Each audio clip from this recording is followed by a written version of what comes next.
Okay, so thanks everybody for coming to, I guess, one of the last lectures of the year. There's two more left. I don't know if I'm going to have a guest speaker for next week, so it might be me ranting about the MMAR, which I tend to do anyway, sort of a sport. But the last week, I promise I'm going to have Kristen up here teaching the lecture, or her history of Hempology 101 and stories about it. And I'm really looking forward to throwing paper airplanes at her. So that's going to be a really fun class. But yeah, today the topic is one that in some sense I'm quite familiar with, but in other ways I like to stay out of politics as much as I can and work with people. And while I've been forced to run for mayor in the past, I hope to stay out of politics almost as much as I can. But nevertheless, it is a very important topic, and yeah, lots going on in it. So I'm going to start with Canada and kind of what's going on currently. And we would have to start with the Conservative government. Most people know that there's been 3 bills since they've come into office in the last 5 years. Bill C-15, C-26, and finally S-10. That essentially, when they were written, were all the same.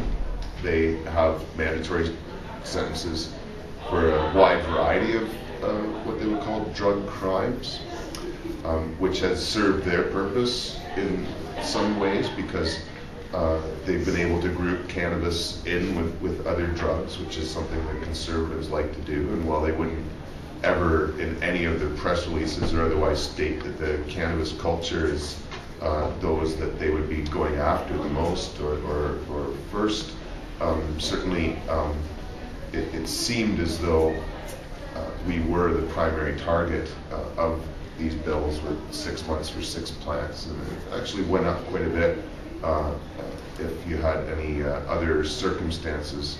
For example, I forget the legal term, but you get 3 months if you had a weapon, 3 months if there's a kid, 3 months if it was a rented facility, and 3 months if it was in a residential neighborhood.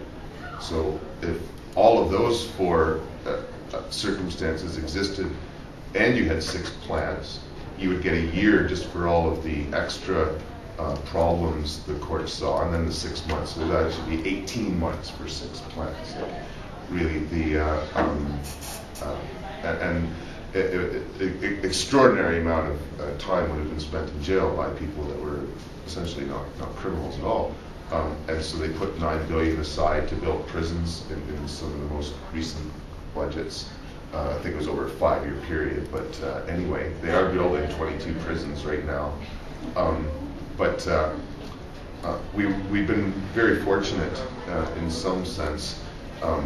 C-15 died when Harper first, what's called Peruvian government, or essentially just pulled the plug on all the government's policies over Christmas, and then did the same thing again with C-26. And all the other legislation that was before the government, but both of those bills had passed through the Senate.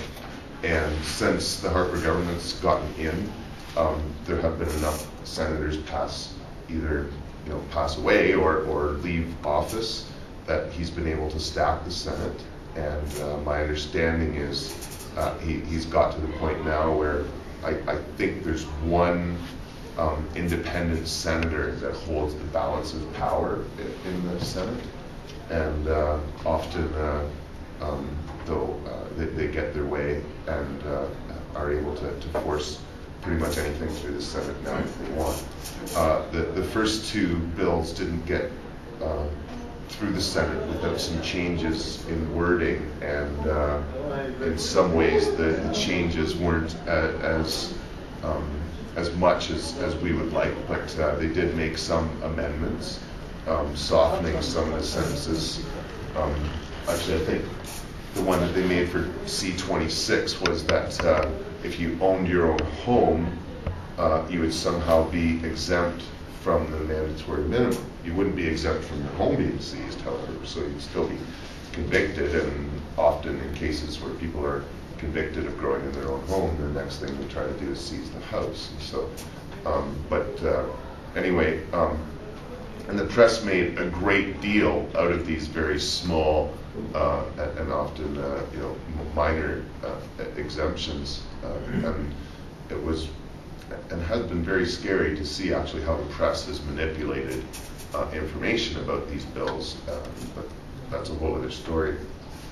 The Conservatives seem bent on ignoring any science that comes up in committees or is presented to them, or even Rob Nicholson, the Minister of Justice, when he was in the opposition, opposed mandatory minimums. There's I think it's quoted in the Cannabis Digest, but certainly the Rob Nicholson, has well-documented proof that mandatory minimums don't work. And in fact, the Drug Czar came up last fall to tell the Canadian government that mandatory minimum sentences for drug crimes are not efficient policy, and the United States is getting out of mandatory minimums while our Conservative government just keeps pushing for them.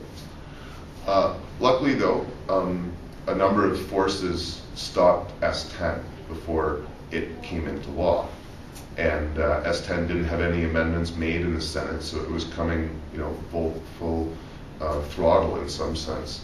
And there was a number of things that finally brought the Liberals to oppose S10, which is sort of what it's took. The NDP has opposed S10 almost since the get-go, I would be able to say. I'm not 100% sure, but I'm quite sure Jack Layton and company have been fighting these mandatory minimums in the House of Commons. I certainly know our local MP, Denise Savoie. I've seen her in the House of Commons in Ottawa just blasting the Conservatives for this policy. Libby Davies with the NDP in Vancouver is the foremost drug policy politician in the country. She's really led the NDP policy in this area. She's their health critic. She really holds a lot of sway within the NDP and is seen to as the sort of go-to person in drug policy. If you try to talk to anybody else in the NDP, even Denise Savoie's office, they'll be like, well, you should be talking to Libby. And it's like, well, no, you're our local MP. We want to have your quotes in the paper, and we want to hear from other MPs. I'm really more into the individual politicians than the party politics that goes on. But anyway, so the NDP have been full out fighting at S10, and the Liberals have been on the fence, and some have opposed it, some have voted for it. Certainly Dr. Keith Martin, who's still a Liberal MP, was verbally and otherwise fighting Bill S10 along the way.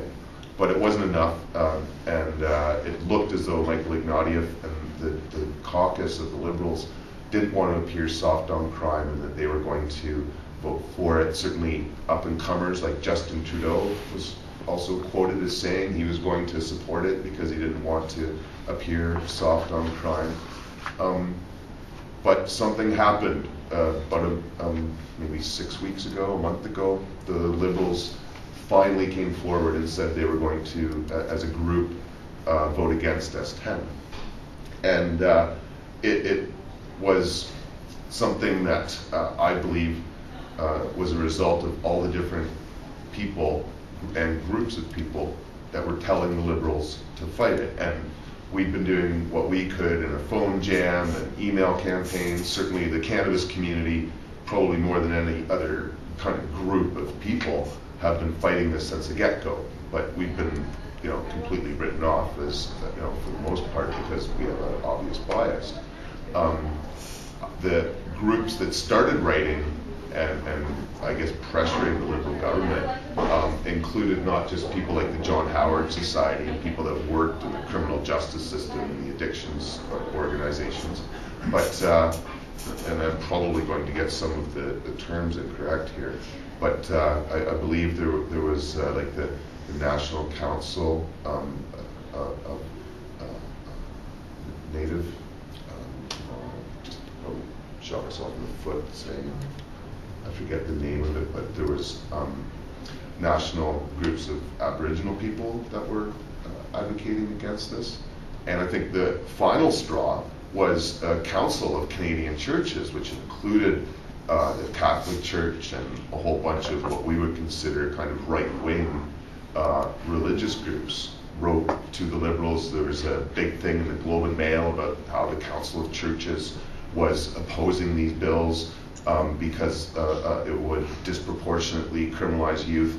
One of the things I heard out of the Liberals was that Bill S-10 essentially gave a high school kid a jail sentence for sharing a Tylenol with another high school kid. Really that, is an extreme case, but technically, according to Bill S-10, trafficking with the CDSA is sharing, and the sharing of any drug that is, prescribed in any sense or illegal, was going to end up with jail sentences. So it was going to disproportionately affect the Aboriginal community, and just completely isolate the youth culture from the criminal justice system. And so I was very happy to see that the Council of Churches had finally come and spoke out on behalf of their I guess own members in a lot of cases, and their members' children.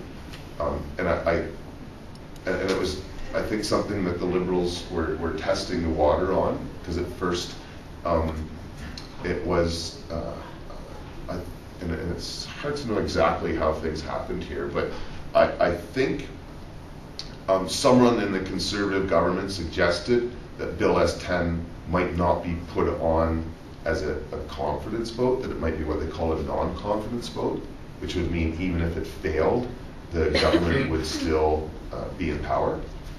And so the Liberals came out, and they're so funny the way they word things. I think they said, if it was a non-confidence vote, we would vote against it. And they were supported in that position. And so 4 days later, they were like, even if it wasn't a non-confidence vote, we would vote against it, because it hadn't hurt them in the polls. In fact, I think it had, gained them some support in having a stronger position against S-10. And so, as far as I know, Bill S-10 hasn't been defeated. Bill S-10 has been shelved. The Conservatives haven't put it to a vote because they're afraid it would die, and it's at the point now where it would pretty much, I think, take one vote through the House of Commons and bam, it's law. So rather than have it getting voted down, I think the Conservatives have just put it on the back shelf in the hope that some opportunity, became available, that they could, ram it through and force it into law. But otherwise, the hope is that Bill S-10 will simply, stay off of the agenda in Ottawa and die as such. But the Liberals, while they oppose S-10, are certainly not legalizers in any sense. Michael Ignatieff has been pressured since he got into office to make comments about cannabis use, and he has certainly, for the most part, put down people that use cannabis in high schools where he's questioned by students, because it's often, in a lot of places, something that comes up right away. I think Kristen was bugging him when he was here on campus as well, and a lot of times that these politicians go into high schools, one of the first questions that they get is their position on legalizing cannabis. Michael Ignatieff has again kind of put it very strongly that he doesn't support at all the legalization of cannabis, that he doesn't think people should be using it, and that, trying to think of the exact words, I haven't read it for a while, but it's something that the Liberal Party as a whole doesn't support the legalization of it. However, the decriminalizing of possession does seem to be something that's on their agenda. They've said they would decriminalize in the next election. I don't believe there's a decrim bill around, although I'd be surprised if there wasn't, because Dr. Keith Martin's been doing that for decades now. But So I'm sure he's got a private members bill that's working its way through somewhere with the Liberals, but it isn't a major issue of theirs, to be sure. The NDP, however, has a much stronger position, and while they haven't come out supporting, so I shouldn't say much stronger, they haven't come out supporting legalization of it.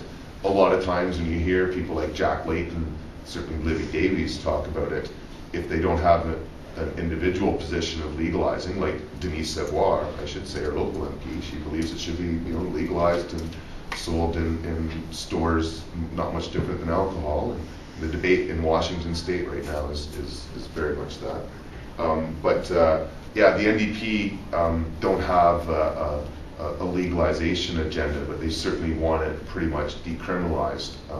And a lot of people, that's sort of the ideal, right? They don't want the taxman or the cops coming after us. They just want to be left alone.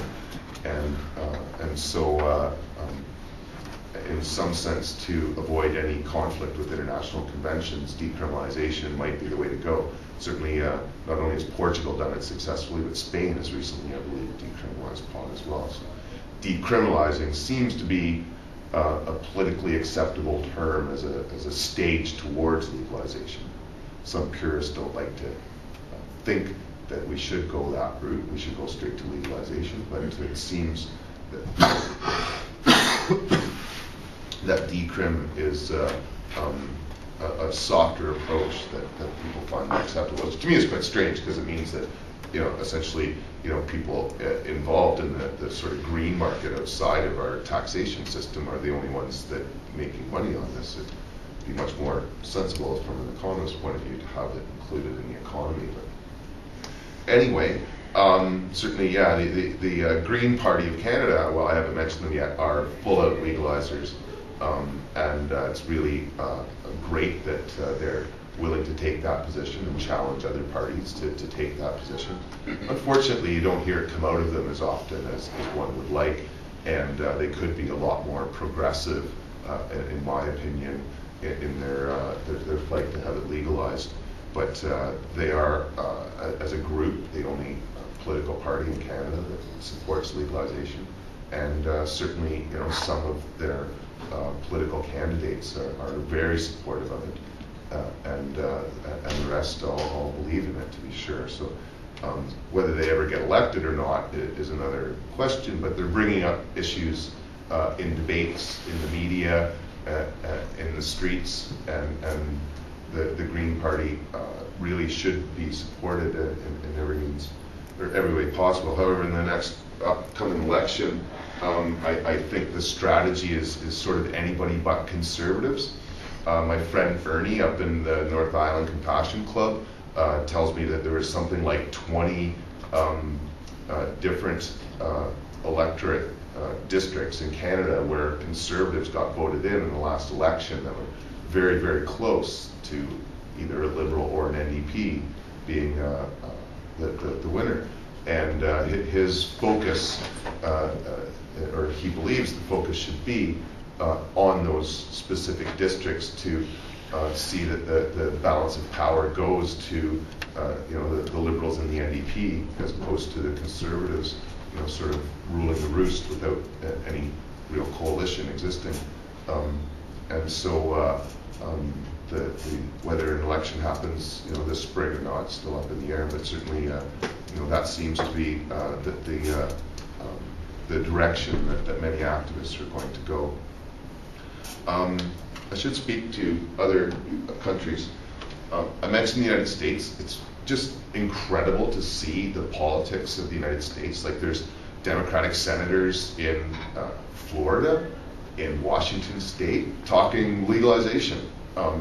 The medical marijuana issue has been critical. There's, if I say 14 states, I know I'm going to be corrected by some of them online, because there's a few seemingly jumping on board all the time. Although it seems like Montana just revoked their legal medical marijuana laws somehow.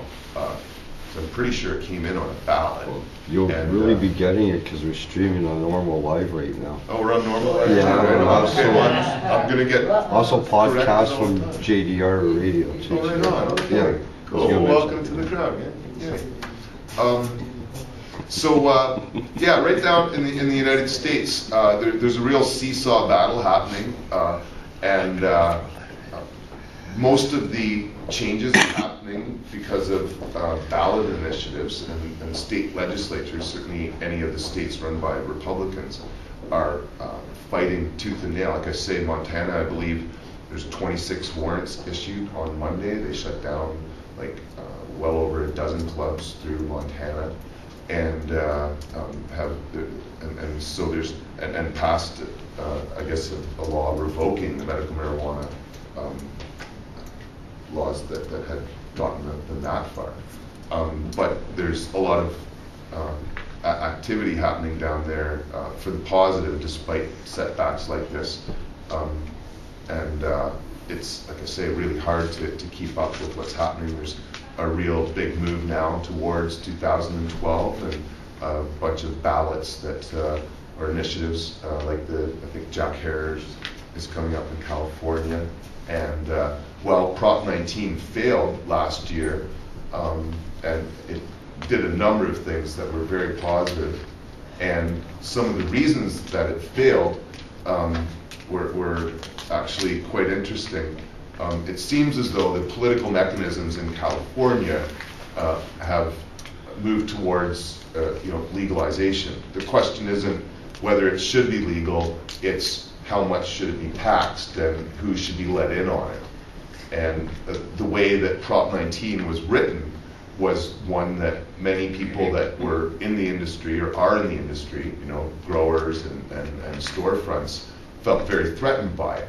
And they felt that they were going to be shut out of business, that it was going to contribute towards a polypoly, so not maybe a monopoly of one person like Richard Smith, who is behind it. Not Richard Smith, Dan.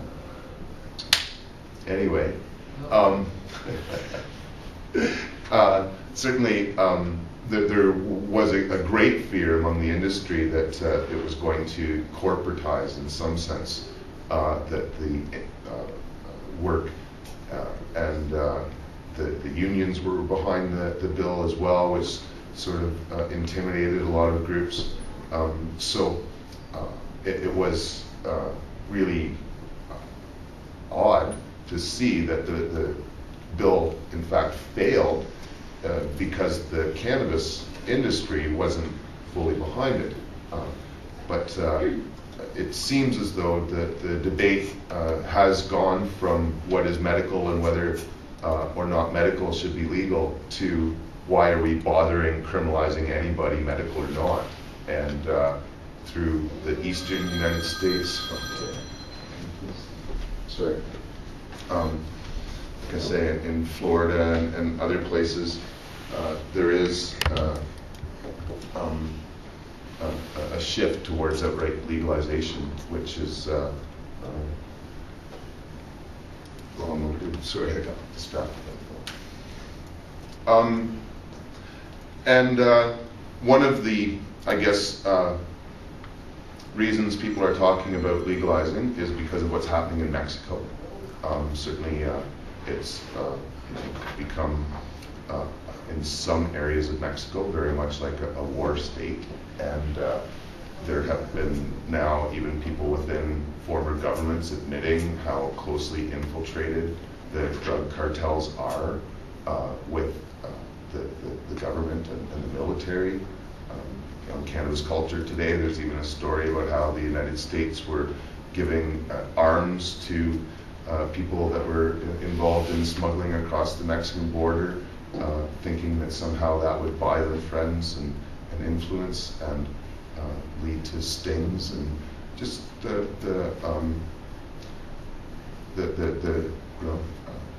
bodies that are piling up in Mexico are really putting a lot of pressure upon people to legalize cannabis and get the drug cartels out of this. And so much could be said about Central America and parts of South America in terms of how the corruptness within governments, like Colombia, for example, where paramilitary groups are growing cocaine and otherwise, very involved in government affairs and the drug trade at the same time.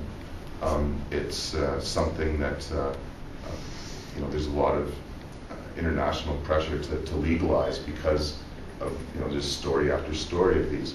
On the other hand, Europe is getting out of the drug war faster than any other area, even faster than the United States, I would suggest. And it's really wonderful to see the changes that are occurring in some places there, although, again, there's this sort of ebb and flow.